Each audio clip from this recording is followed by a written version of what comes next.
we are reading from the Gospel of Sri Ramakrishna.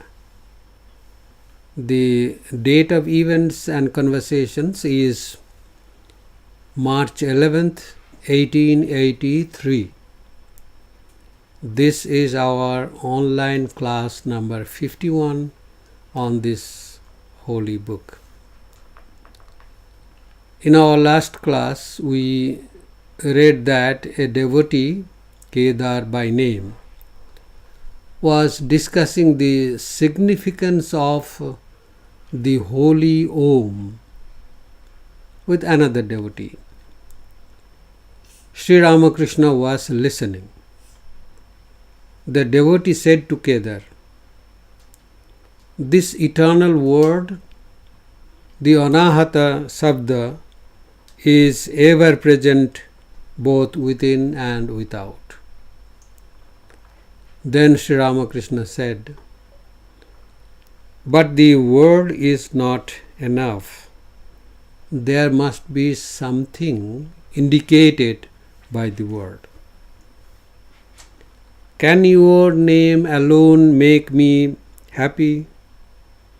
Complete happiness is not possible for me unless I see you." So that was the discussion which we were reading last time. Then we read from the Gospel. A devotee. That eternal word itself is Brahman. Sri Ramakrishna to Kedar. Oh, don't you understand? He upholds the doctrine of the Rishis of olden times. They one said to Rama, "O Rama, we know you only. We know you only as the son of Dasaratha. Let sages like Bharadwaja worship you as God incarnate. We want to realize Brahman, the indivisible existence, knowledge, bliss, absolute." At these words, Rama smiled and went away. As we have already discussed, even though briefly, we cannot comprehend a thing, an existent thing, without assigning it a name, without giving it a name. Why? Because otherwise we have to define the things, and each thing will need huge amount of information to communicate its idea about what it is. It will be like an information that will be contained in an instruction manual, like a booklet. For each and everything, we should have something like an instruction manual. Communication will be difficult and complicated. The Gospel of St. John in the Bible begins with these significant words. In the beginning was the Word, and the Word was with God, and the Word was God. It was with God in the beginning.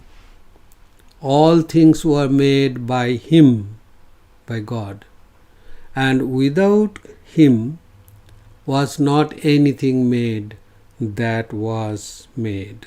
He was the cause. In Him was life, and the life was the light of men.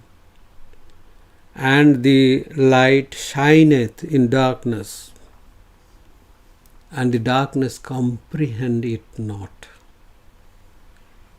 This biblical passage or sentences have been surely interpreted along dualistic line. Vedanta does not have any problem to accept that dualistic interpretation, because By Vedanta, we do not mean non-dual Vedanta only. That is a misunderstanding. Even this is a misunderstanding among the scholars. They use Vedanta as a synonym for non-dual Vedanta. This passage in the Bible has discussed two things important for the context in this discussion that we are doing in this Gospel of Sri Ramakrishna. This gospel means this Bible says, in the beginning the Word was God. In later narration, this Word might have been personified into a human being under a name. That is not noteworthy here. But the expression that the Word was God is almost similar to what the devotee has been discussing here. The eternal Word itself is Brahman.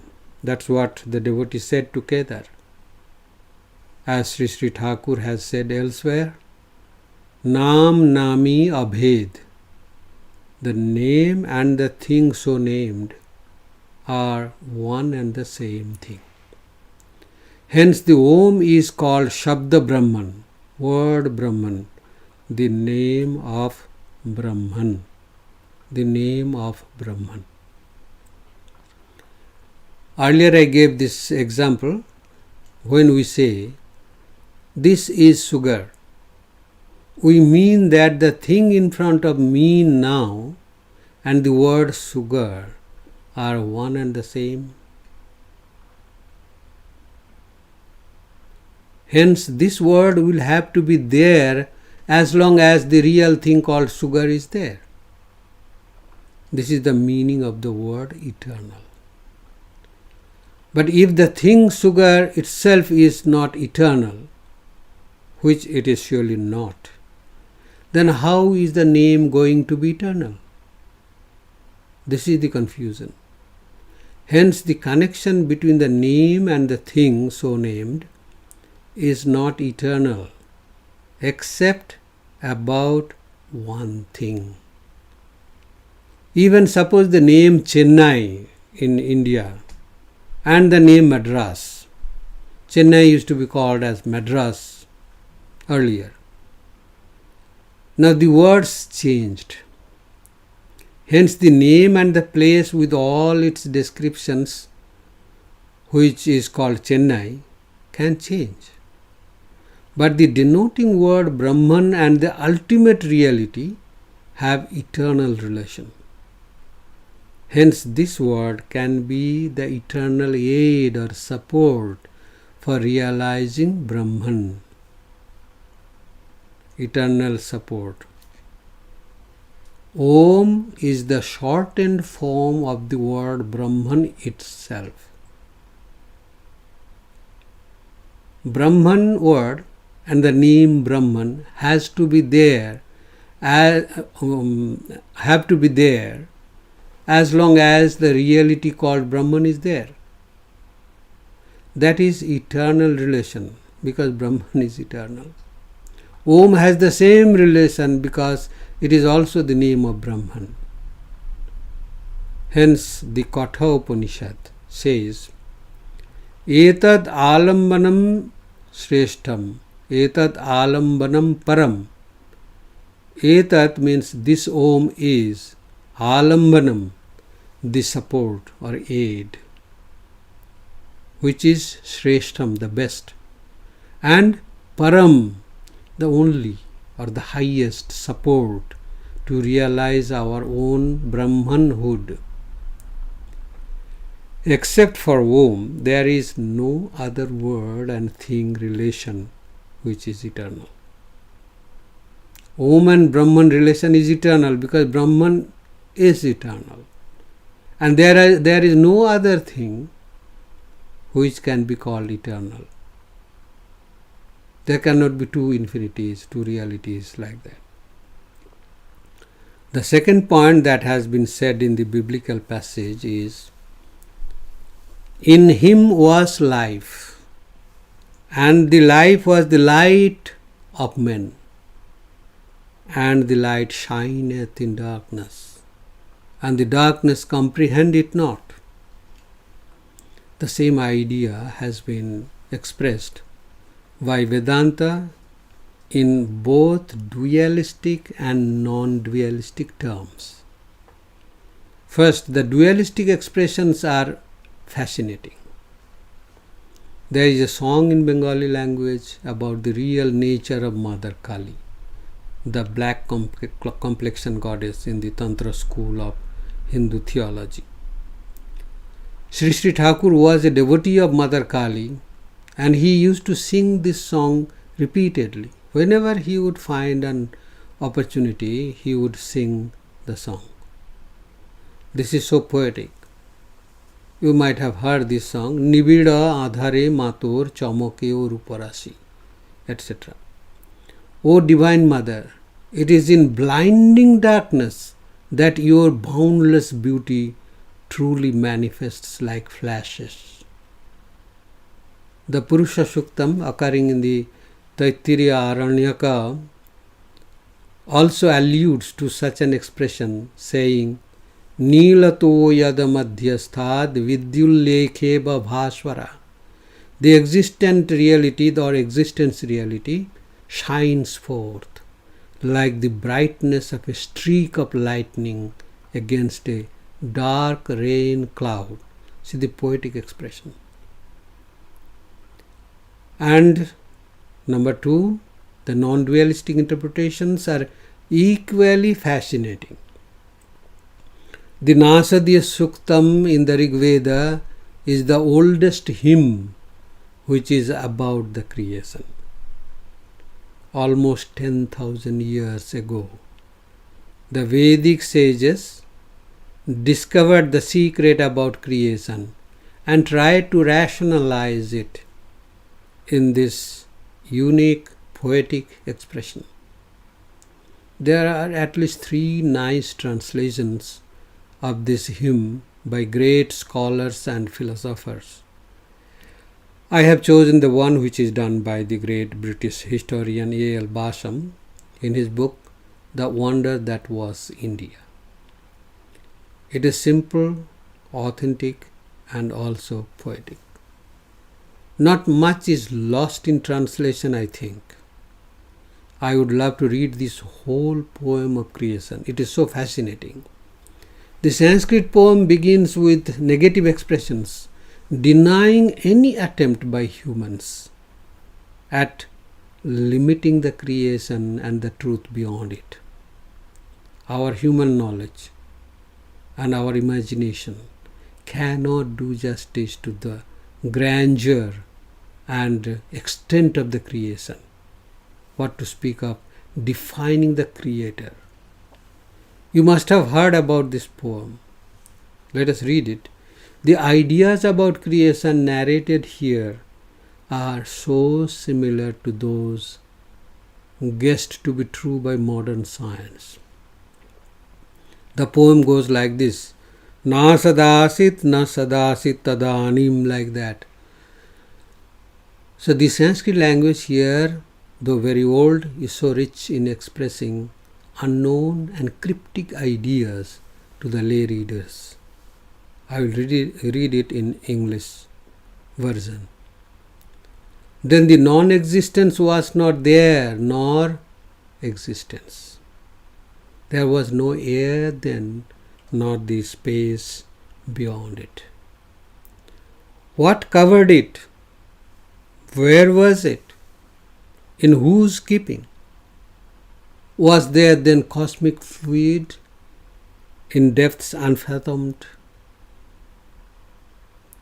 Then there was neither death nor immortality, nor was there then the torch of night and day. The one breathed windlessly and self-sustained. That is the expression of Chaitanya or consciousness. There was that one then, and there was no other. At first there was only darkness wrapped in darkness. All this was only unlimited cosmic water. That one which came to be enclosed in nothing. There was nothing except for this. Arose at last, born of the power of knowledge. In the beginning, desire descended on it, and that was the primal seed born of the mind. The sages who have searched their hearts with wisdom know that which is kin to that which is not. And they have stretched their cord across the void and know what was above and what below. Seminal powers made fertile mighty forces. Below was strength, and over it was impulse. But after all, who knows? And who can say whence it all came and how creation happened? The gods themselves are later than the creation. So who knows truly whence it has arisen? Whence all creation had its origin? The Creator, whether He fashioned it or whether He did not. The Creator, who surveys it all from highest heaven, He knows, or maybe even He does not know. The idea of light appearing against darkness. Knowledge is more illuminating than it is rising. When it is rising against the backdrop of ignorance. That is the joy of knowing the unknowable. Knowing that I am the one who am so long searching for myself. It is as laughable as blissful. This is what is being indicated by Sri Sri Thakur in the sentence, the doctrine of the Rishis of olden times. Let us read that small conversation again. The devotee said, that eternal word itself is Brahman. Sri Ramakrishna said to Kedar, oh, don't you understand? He upholds the doctrine of the Rishis of olden times. They once said to Rama, O Rama, we know you only as the son of Dasharatha. Let sages like Bharadwaja worship you as God incarnate. We want to realize Brahman, the indivisible existence, knowledge, bliss, absolute. At these words, Rama smiled and went away.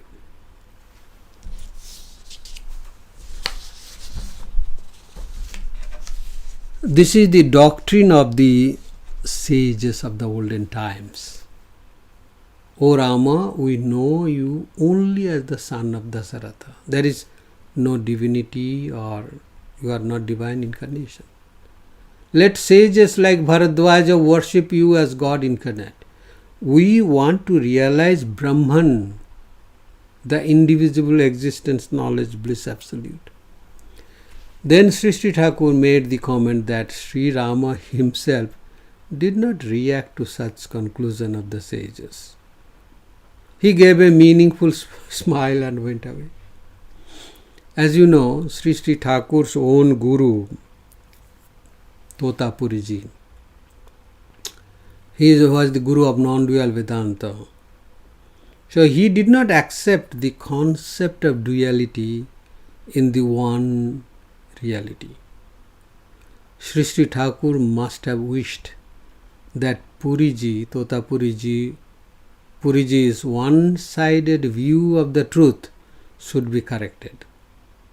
So he must have prayed to the Divine Mother Kali, the mother of the creation, who can make possible that is impossible.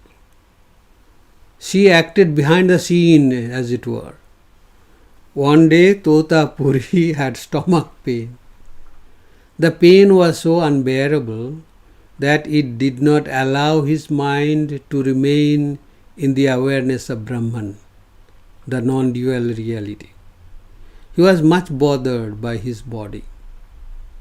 He thought that the body was no more an aid to spiritual life. He planned to end the physical life by drowning himself in the river Ganga. He walked in water through the span of the river, but he could not find enough depth to drown himself. Then he had a vision which showed that the divine power that creates the universe was too real in this world. Awestruck, Totapuriji said, "What a divine Maya." Thus, Sri Sri Thakur helped his own Guru to remove the incompleteness or gap in his vision of the reality, which is the same truth in both its immanent and transcendent forms. Then only it is possible for such great teachers to accept an incarnation of God. That is the main theme here. And that is the reason why Sri Sri Thakur himself revealed his own identity as an incarnation of God, saying, "Jai Ram, Jai Krishna, Sai Idanim, Ei Sharire Ramakrishna."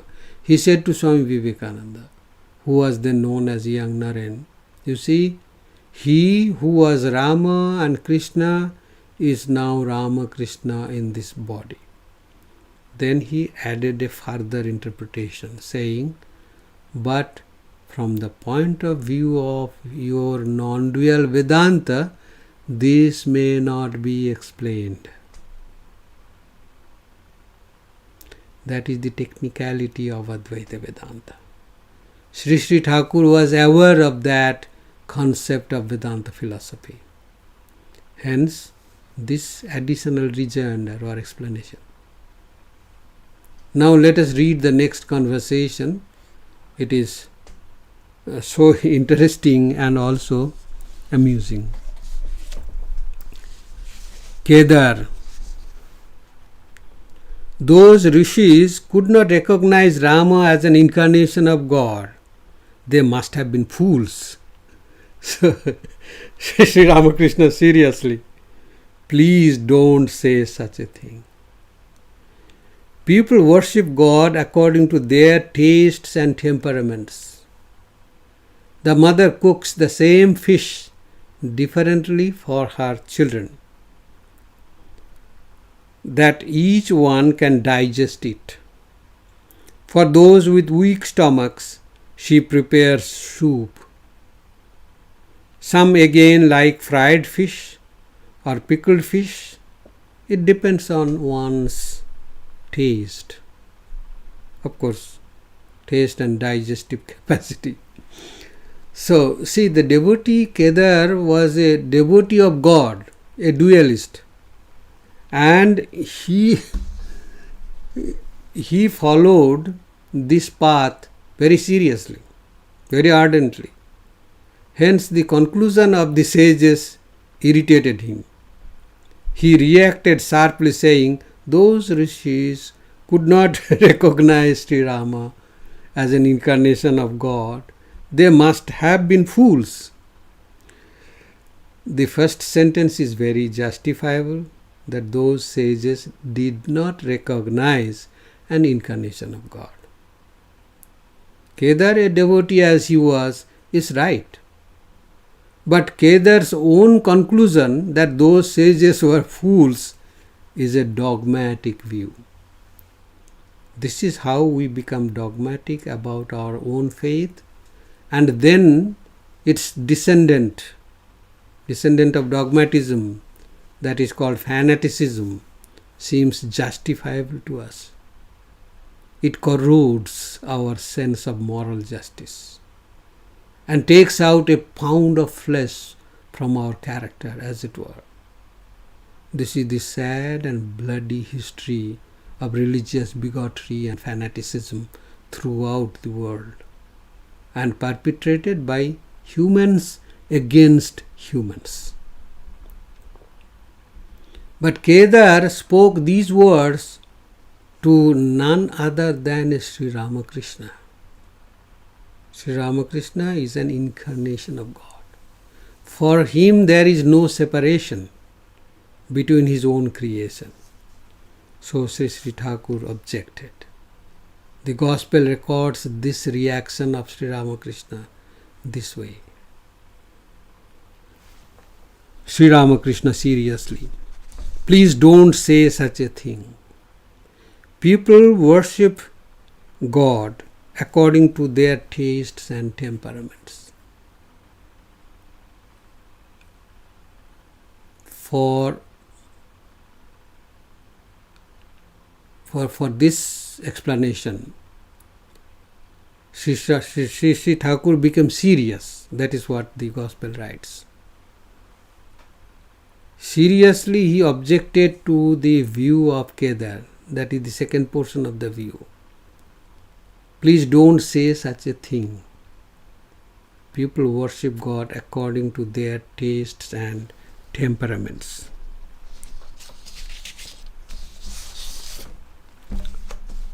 That is why Sri Rama himself smiled at the view of the sages when they denounced the concept of the incarnation of God. Let me narrate an experience of one of our Swamis. I would prefer to keep his name within myself. He will be referred to as our Swami or the Swami. Once our Swami was giving a talk to the assembled people. A lady devotee suddenly interrupted him saying, Swami, I think I should not attend such lectures in which you speak all nonsense. Many of the attendees were irritated because, firstly, it is impolite to interrupt someone in such a way. And there is time for question and answer after the class. And secondly, she was also impolite to use such harsh words in public. Anyway, our Swami did not feel disturbed. He told afterwards that he was concerned about the suffering of the questioner lady. He asked the lady, can you explain to me why you call my ideas nonsense?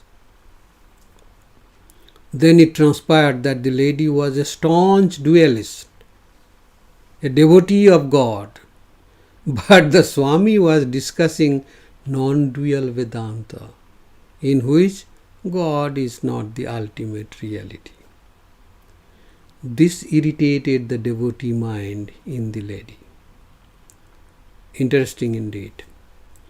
Then the Swami told her, and also the whole audience, you see, we are followers of Sri Ramakrishna. But we go to the churches, synagogues, mosques and other religious places. We read books on different religions and religious personalities, saints and sages of different religions.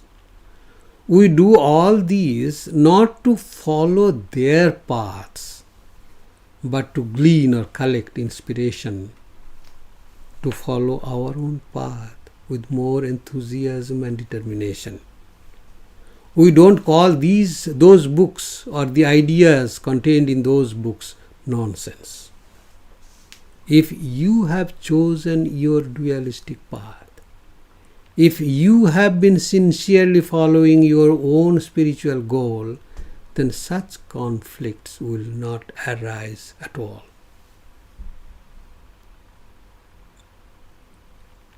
So unquote here.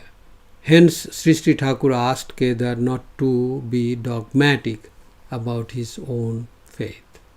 So he said, the Rishis followed the path of Jnana. Therefore, they sought to realize Brahman, the indivisible existence, knowledge, bliss, absolute. But those who follow the path of devotion seek an incarnation of God to enjoy the sweetness of bhakti. The darkness of the mind disappears when God is realized. In the Purana, it is said that it was as if 100 suns were shining when Sri Rama entered the court. Why then weren't the courtiers burnt up? It was because the brilliance of Sri Rama was not like that of a material thing. As the lotus blooms when the sun rises, so the lotus of the heart of the people assembled in the court of Rama burst into blossom. This narration about the shining holiness of Sri Rama has been compared in the Gita with the effulgence or luminosity of thousands or millions of our own sun rising together, as it were. There is an interesting story about this comparison made by a scientist.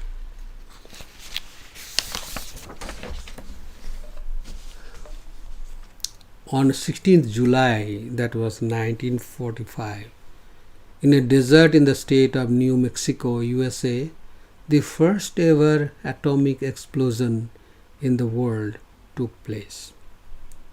This event changed the world we know. The main brain behind the manufacturing of the bomb, Dr. J. Robert Oppenheimer, was one of the top physicists in the world in those days.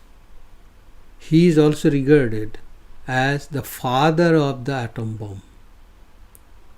Dr. Oppenheimer was a great lover of Sanskrit.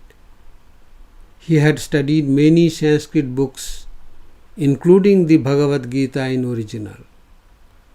Seeing the massive nuclear blast that released a colossal blazing light which covered most of the sky, the following words of the Bhagavad Gita came out of Dr. Oppenheimer's lips. Divi Surya Sahasrasa, that is the Sanskrit verse occurring in the Bhagavad Gita. Arjuna is narrating the brilliance, radiance of Sri Krishna's personality, cosmic personality. So the translation goes like this: if the radiance of 1,000 suns were to burst at once in the sky, that would be the splendor of the Mighty One. In the same chapter, Sri Krishna says, I am death, the destroyer of worlds. That I am the repository into which the whole creation, including its time and space, is withdrawn. Later in an interview, Dr. Oppenheimer said, we knew the world would not be the same. A few people laughed immediately after the nuclear explosion. A few people cried. Most people were silent. I remembered the line from the Hindu scripture, the Bhagavad Gita. Vishnu is trying to persuade Prince Arjuna that he should do his duty, and to impress him takes on his multi-armed form and says, Now I am become death, the destroyer of worlds. We read from the Gospel now to know what reaction Sri Sri Thakur had after uttering those words. As Sri Ramakrishna, the darkness of the mind disappears when God is realized. In the Purana it is said that it was as if 100 suns were shining when Rama entered the court. So we go back to the Gospel to read a further passage. As Sri Ramakrishna uttered these words, standing before the devotees, he suddenly fell into an ecstatic mood. His mind was withdrawn from external objects. No sooner did he say, "The lotus of the heart burst into blossom," than he went into deep samadhi. He stood motionless, his countenance beaming, and his lips parted in a smile. After a long time, he returned to the normal consciousness of the world. He drew a long breath and repeatedly chanted the name of Sri Rama, every word showering nectar into the hearts of the devotees. Sri Ramakrishna sat down, the others seating themselves around him. Sri Ramakrishna said to the devotees, "Ordinary people do not recognize the advent of an incarnation of God. He comes in secret. Only a few of his intimate disciples can recognize him. That Rama was both Brahman absolute and a perfect incarnation of God in human form was known only to 12 Rishis. Only to 12 Rishis. The other sages said to him, 'Rama, we know you only as Dasaratha's son.'" It is one of the mind-blowing puzzles in human mind, even in the minds of scholars, to understand how the uncreated is created, how the absolute is made the relative, and so on. This is also a riddle to those who are mathematicians or those who depend much on the calculation that 2 plus 2 is always equal to 4. That everything can be quantified. Is this equation a truth or a riddle? I think it is both. It is the truth if you follow the strict rules of mathematics, dead, dull, die-hard mathematics. Accordingly, it is also true that for each and every action there is an equal and opposite reaction. This is also true according to the dead, dull, and die-hard physicist. But then, that world of material science should be made of software-driven robots, not humans. The development of our sciences is needed for the use of us, not of robots. But yes, a big but we need to develop ourselves as human beings, not as robots. And that is needed for our own liberation, moksha. That is why developments in the fields of matter and the mind are equally important for our spiritual liberation. Similarly, the questions of number 1, God realization, and number 2, self-realization, are to be understood in the context of the final liberation of a soul in bondage. Are these two concepts different from each other? Or are they speak of the same goal? Or can they be phases of the same process? The philosophers and the theologians try to either show that they are separate or to say that one is of no value while the other is the thing. In such a baffling situation, one needs an incarnation of God who would rationalize the equation of 2 plus 2 equal to 4 not being always the truth.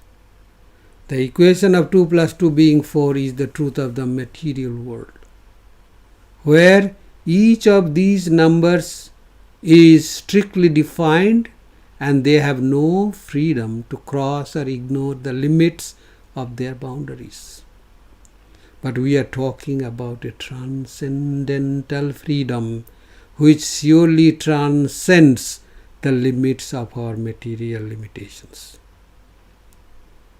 The equation is not valid at all in that field of study, the data from which cannot be computed.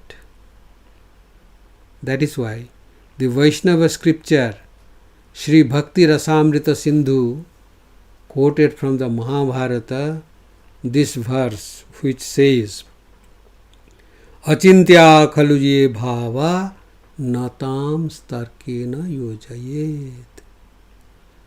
The things or ideas that transcend the scope of the mind should not be, or better said, cannot be subjected to intellectual debate or deliberations. The states of achintya is beyond the scope of anything that is of material nature. In the Chaitanya Charitamrita, Sri Chaitanya Mahaprabhu also has said, Maya Mugdha Jiva, that is the conditioned souls, or the jivas who are under the influence of the deluding Maya, cannot conceive the graceful nature of Godhead called Sri Krishna. This dualistic goal is the living entity's topmost interest and greatest wealth, Chaitanya says. Sri Sri Thakur continued. Let us read this from the Gospel. Can everyone comprehend Brahman, the indivisible existence, knowledge and bliss? He alone has attained perfect love of God, who, having reached the Absolute, keeps himself in the realm of the relative in order to enjoy the divine Leela. In order to enjoy the divine Leela. A man can describe the ways and activities of Queen Victoria if he has previously visited her in England. Only then will his description of the Queen be correct. Sages like Bharadvaja adored Rama and said, O Rama, you are nothing but the indivisible Satchidananda. You have appeared before us as a human being, but you look like a man because you have shrouded yourself with your own Maya. These Rishis were great devotees of Rama and had supreme love for God. Sri Sri Thakur has made a standard for understanding the incarnation of God. One who has realized God can recognize an incarnation of God also. Maybe that is the reason why Sri Krishna laments in the Gita, saying, Avajananti mam mudha manusim tanumashritam, etc., etc. The deluded ones ignore me as a mere human being because they are unable to know my real nature, which is divine. It may also be possible that the incarnations of God themselves do not want to be recognized by one and all. Sadhana or spiritual practices have its meaning and its sanctity. Hence, it is not justifiable that some get such insight for free. Sri Sri Thakur himself tried very hard to hide his real nature, but still on some rare occasions, some would recognize him. Then he would say, "You fellow, you have caught the real me."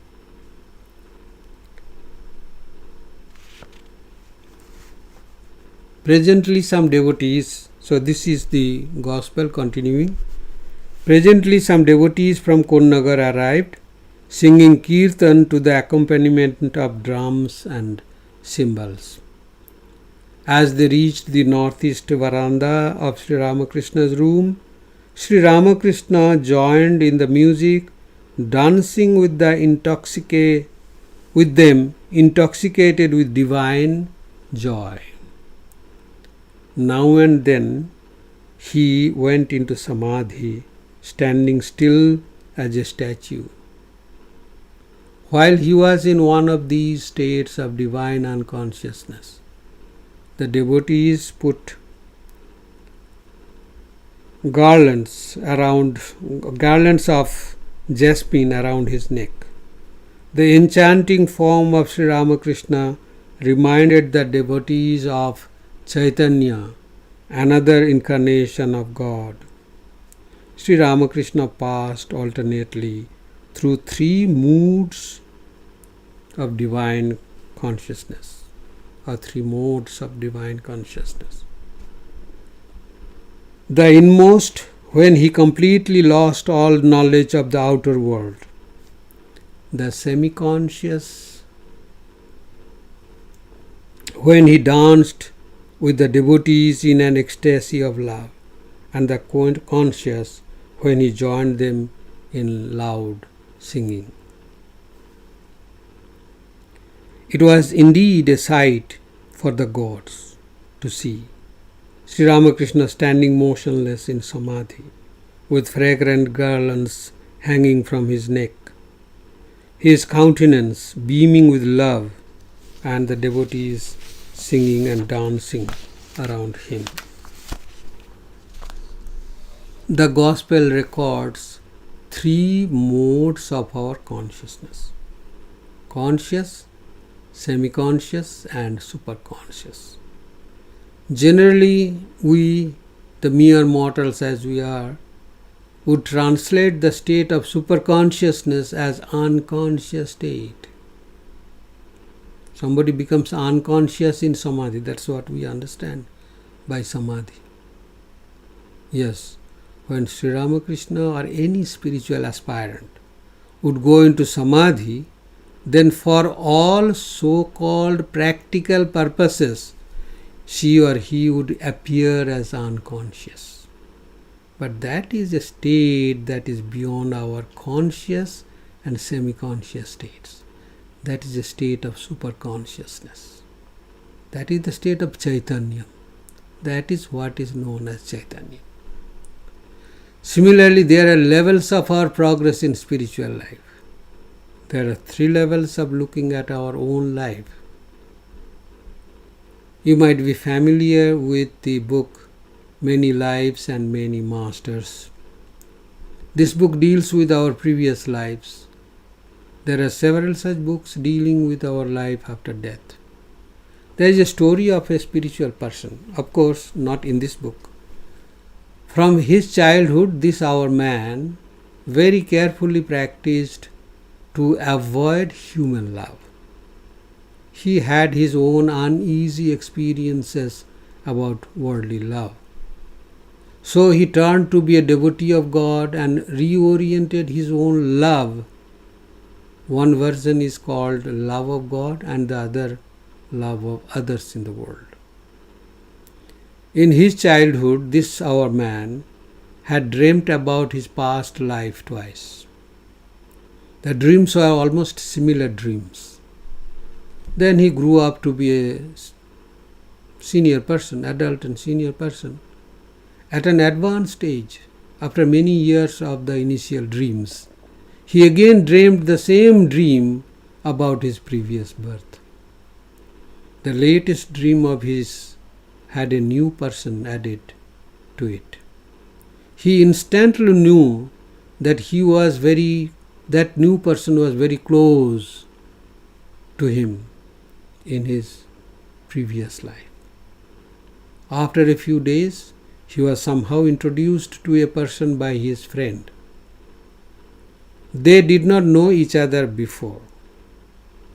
They spoke on the phone. Instantly our man knew that might be the person he saw in his dream. They got somehow mentally united with each other even before they met for the first time in this life. After they had met, the experience of closeness was reciprocated by both of them.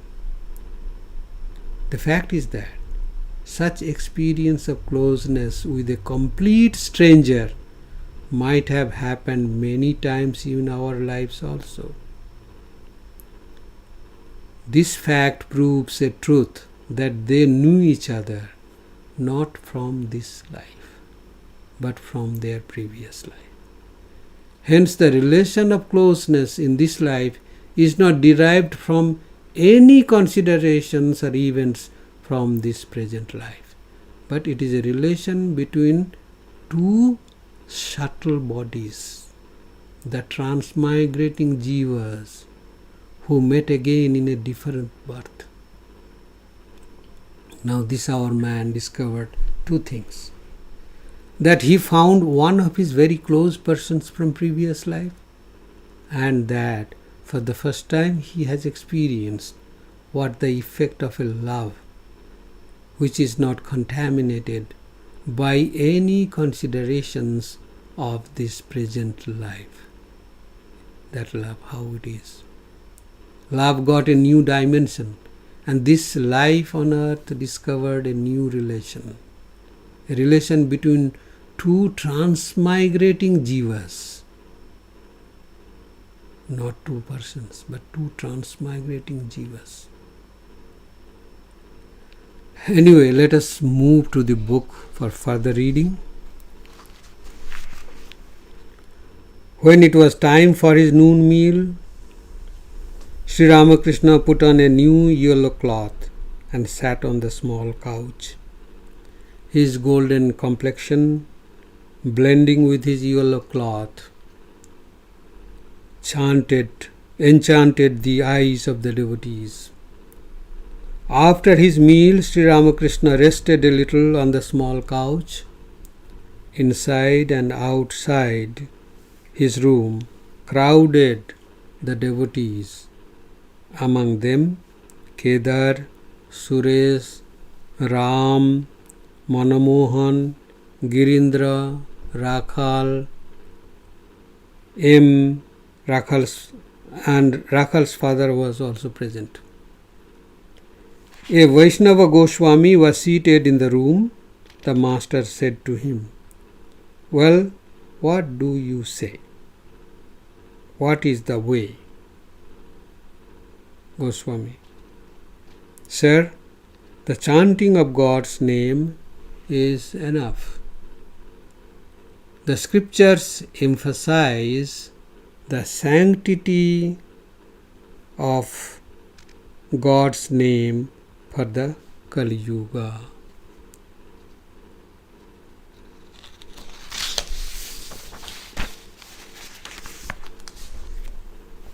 We will stop here. The passage continues a bit further, and we will stop with chanting Om once, and then we have some announcement. Om